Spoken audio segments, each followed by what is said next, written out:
I say welcome to this lesson once again. It's P.6 and it's term 2 work. The subtopic is keeping animals under the topic of occupations. We have gone as far as page 92. So right now we are discussing work that is on our page 93. In fact, it's 93. If you're following using the workbook you got from school. So this should be among the should be the last lesson of term 2 in this workbook of term 2. I believe you are learning with us and you're getting what you deserve.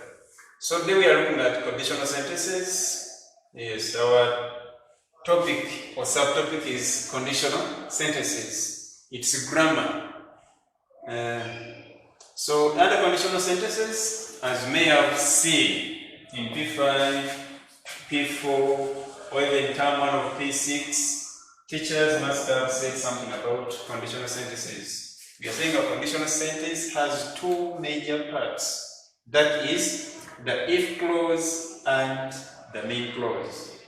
Conditional sentences must have the if clause plus the main clause. The if clause is that one which contains the condition, that must be fulfilled. Then the main clause contains the result of that condition that has been fulfilled. If one condition is fulfilled, the result is shown in the main clause. We are going to look at detailed examples in our sentences. We are saying there are two if clauses there are three if clauses that we can talk about at our level primary. When you go secondary, they talk about if zero, don't get shocked. That one is rare, but for us at primary level, we talk about three conditional sentences, or three kinds of conditional sentences. That is type 1, or if 1, or what other people may call if clause 1, or condition 1, whatever you want to call it. Yes, it should be in that same category. So we are saying type 1 condition, or if 1, or condition 1 uses the present simple in the main clause and the future simple in the main clause. The if clause of if 1 or condition 1 contains the word if plus the present simple. Then the main clause will contain the future simple, that's if you're talking about if 1 or condition 1 or type 1 condition. The example we see on the board is if he gets a new pen, a comma, he will write well. That's our sentence. Our sentence example, the first sentence example we have here. If he gets a new pen, he will write well. Where is the present simple? It's already here in the if clause. The if clause contains the present simple. He gets is an expression in the present simple. Where is the future simple? It is already here. He will write. He will write. That's the future simple, which is the major part of the main clause. So we have the if clause in this present simple, then the main clause in this future simple. Let's look at other type 1 examples. We want to look at more sentences constructed in if 1 or condition 1 or type 1 sentence. Type 1 condition. 4 meaningful sentences in if 1 from the given ideas. Yes, the ideas given below, you're going to use them to construct meaningful sentences.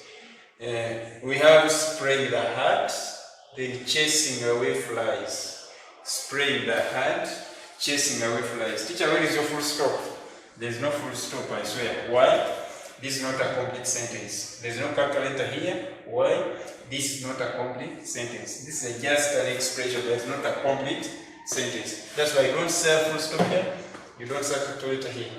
So we are saying, if you spray the hat, you will chase away flies. This can't read a full stop because this is a complete sentence.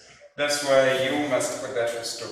So we are saying, if you spray the hat, you will chase away flies. This is our if 1 sentence from the idea given here. Is it a must to use you in my sentence? It's not a must. You can use you, you can use he sprays, you can use they spray, you can use uncle sprays, whatever, as long as it is in the present simple that is in the if clause. Take note of this, that an if sentence can also begin with the main clause. It's not right to begin my sentence with, you will chase away flies if you spray the hat. That sentence is also correct. The difference is, this one, which begins with the if clause, has a comma to separate the two clauses. But if you choose to begin with the main clause, you will not need that comma. You will not need that comma, you P6 child. So this is our answer. For me, I chose to begin with the if clause. Yes. And that is optional. You can choose to use the beginning with the if clause. You can also choose to end with the if clause. And when the if clause comes in any position, be sure not to use a comma. Loving animals, then feeding them well. Still no capital letter because it's not a sentence. No full stop because it's not a sentence. If the herdsman, now I have chosen to use another subject, a different subject, not you. If the herdsman loves animals, he will feed them well. That's my answer. That's my answer. I began with if the herdsman feeds. This is the if clause, therefore it should have the present simple. This is loves, not feeds.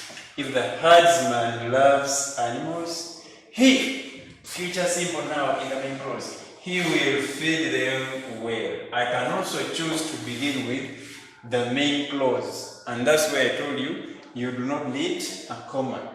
The herdsman, this time don't say he will, because he is a pronoun. Pronouns are used to replace earlier mentioned nouns.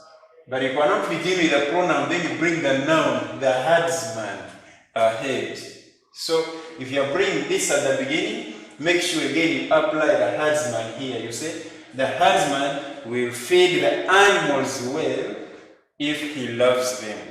The herdsman will feed the animals well if he loves them. That should be our last example about type 1 condition or condition 1. Meaning you are now ready to attempt that activity on page 93. You have an activity on page 93 and it stretches up to page 94. In fact, most questions are on page 94. That's why I wrote it on the board. So you're going to try that activity. Answer. How many questions are they? They are only 10 questions.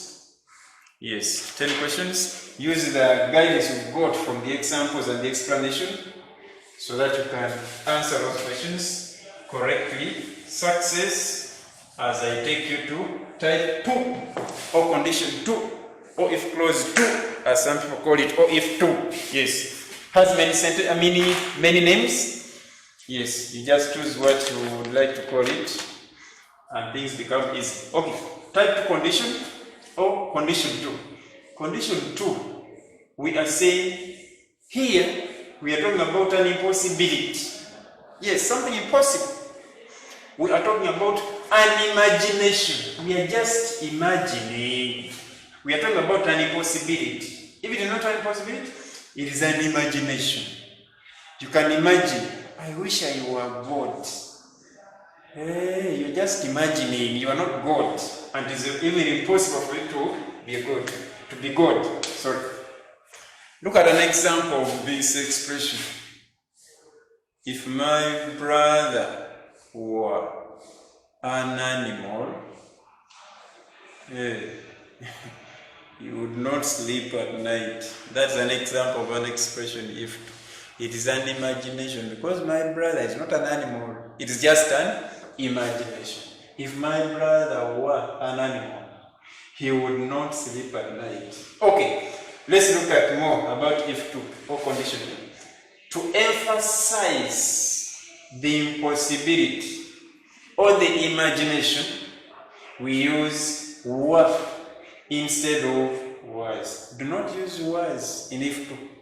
That's why the teacher has told you, if my brother were, not was, because he is talking about an impossibility, emphasizing it using were instead of was. That one is clear now. So we say, if he were, if she were, if I were, etc. pattern for if 2 or condition 2. How should I construct my if 2 sentence? My if 2 sentence must have an if clause with this pattern. If plus the past simple. If plus the past simple. And that's enough. If clause of type 2 must have if followed by the past simple. Then what is in the main clause? The main clause should have would plus an infinitive verb. An infinitive verb is that verb in its natural form before it changes to other forms like past tense, like ing form, like the everyday style, all that stuff. Before anything else is added onto that verb, we say that verb is in infinitive form. So the infinitive verb is the verb used with if 2. Afterward, let's look at the examples of if 2 questions and how they are said. I am not a lioness. I'm not a lioness. I cannot hunt for hyenas. I repeat, I am not a lioness. A lioness is a female lion. Those who didn't know it. I am not a lioness. I cannot hunt for hyenas. In my answer, there is no not, but the question is there because I'm talking about something impossible. Something impossible. Still here, we have another impossibility. Okay. If I were a lion, I would hunt for hyenas. But since I'm not a lion, I cannot hunt for hyenas. So you say, if I were a lion, I would hunt for hyenas. That's my answer to my answer in type 2 condition. Isma, number 2. Isma does have a rope. He cannot till his sheep. Isma does have a rope. He cannot till his sheep. Rewrite the sentence in if 2. In exams or in tests or in your revision exercises, call it them homework or whatever in the workbook, you'll not find the teacher asking you to rewrite the sentence in if 2. No. They just tell you begin if. For you've seen how the question has been said. So look at it and say, the way I see it, there is an impossibility. Or there is an imagination. Therefore, when they tell me to begin if, I'll write my answer in if 2. If Isma, because he doesn't have. So you say, if Isma has a rope, that is the past simple in the if clause. If Isma had a rope, put a comma, he would tether his SHEP. If Isma had a rope, he would tether his sheep. Simple as that. Simple as that. We have many more questions. That's on page 95 about the use of if 2. Page 95 and 94. Try that activity and test your knowledge about if 2. Basing on what the teachers explained, basing on the P5 knowledge you got, and basing on what is in the workbook. So that's our activity, page 94 and 95. That's where we are going to put our concentration as we try out that activity. Next, we are going to look at another kind of conditional sentence or conditional structure, and this one is about the use of unless. The use of unless. Just like if 1 and 2, I believe unless is not something very new to you. You've ever heard it. You've ever heard about it, sorry. And right now you have an idea about how to use unless. We are saying we use unless to mean if not. There are some dots here, meaning there are some words. Yes. So if I say, unless I go to the market, that means if I do not go to the market. That's the meaning of unless, meaning if with someone here and not. Some people say unless means if not. Okay, depending on how we can interpret it. For me, I find it hard to interpret that. So let's look at the examples of how we can use unless in a sentence. If you do not feed your chickens, chickens are domestic birds reared for eggs and what? Their meat. Okay, if you do not feed your chickens, they will not lay enough eggs. If you do not feed your chickens, they will not lay enough eggs. What's the answer? Begin unless. Begin unless. Unless you feed your chickens, I do not recommend speed when you're using unless. When you reach here, put a comma. Pause, ask yourself, what does this mean? The teacher has just told you, unless means if not. So when you say, unless you feed your chickens, what does that expression alone mean? If you interpret it, then you get the best way to complete your sentence without overthinking. So, unless means if blah blah not. Unless you feed your chickens will mean if you do not feed your chickens. What happens? Read this sentence and it will guide you. If you do not feed your chickens, what happens? They will not lay enough eggs. That is common sense. Yes. They will not lay enough eggs. And that's my answer. That's my answer. I have no doubt it's correct. We can also use unless within the sentence. I'm saying we can also use unless within the sentence. How do you apply that? Just like we did in if one, if two, beginning with the main clause. This time it is unless. The main clause in unless can also begin our sentence, and we say, your chickens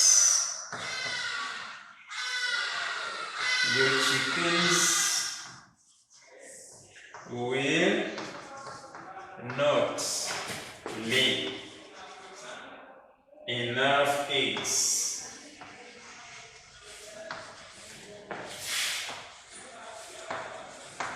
Unless you feed them.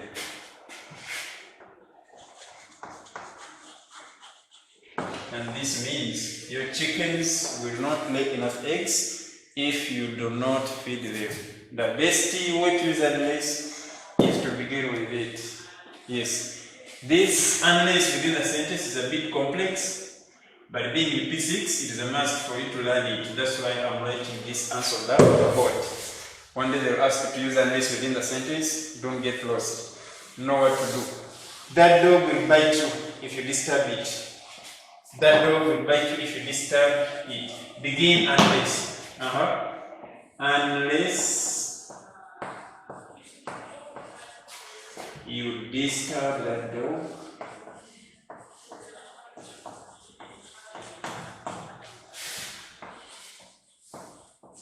a comma, pause and ask yourself, what's the meaning of that clause I've written?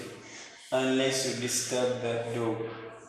That means if you do not disturb that dog, get some guiding words here and complete your sentence meaningfully. And your answer will be, it, because you have not disturbed it, we say, it will not bite you. Full stop. Don't forget to complete your sentence with that full stop. We can also use unless within the sentence, as I'm going to show you here. Or as you can even think. It's unfortunate you cannot talk to me, but I'm sure people who have good memory have already got this answer. Use unless within the sentence. That dog will not bite you unless disturb it. And this means that dog will not bite you if you do not disturb it. Since there's a bit of sense here, there's a bit of sense here. So, thank you for following. I want to show you where our activity is, and that is page 95. Page 95, turn to page 95 and do that activity about the use of unless. But before we start answering, allow me to say something about these typing errors that I've noticed in the activity. Number 3 has, if you didn't, change that didn't in question 3 to don't. Then change that would to will in the same sentence. Question 6. Question 6. If that bull is not castrated, the farmer, not farmer. You have a comma, the farmer. Make that correction as well. Go to number 9 and say, we will. It's 9. We will cross wood and replace it with will. Cross wood and replace it with will. We'll make many mistakes if the farmer does not warn us. This is does, not did. So these are the 3 slight mistakes to correct before you start answering that activity on page 95 about the use of unless. The rest is comprehension, and after that comprehension, we see a topical test about family relationships. That one I believe we finished long ago. Plus, occupation is last because there are 2 topics we have covered in this workbook, and that is family relationships and occupations. Occupations is a wide topic because it has 4 subtopics: keeping animals, baking, tailoring, what else? Carpentry. All those are subtopics under the topic of occupations. So what's remaining is just an activity. It's an activity, not an activity. A topical test here, I can say. Topical test about whatever we've covered.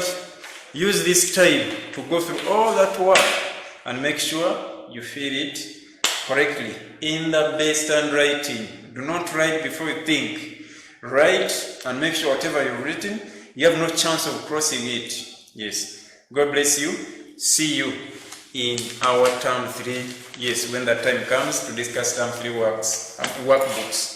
So that moment is coming because this is the last topic. We can't say we've crowned it all, so you can't sleep. So anytime soon, we are coming back with term 3 work.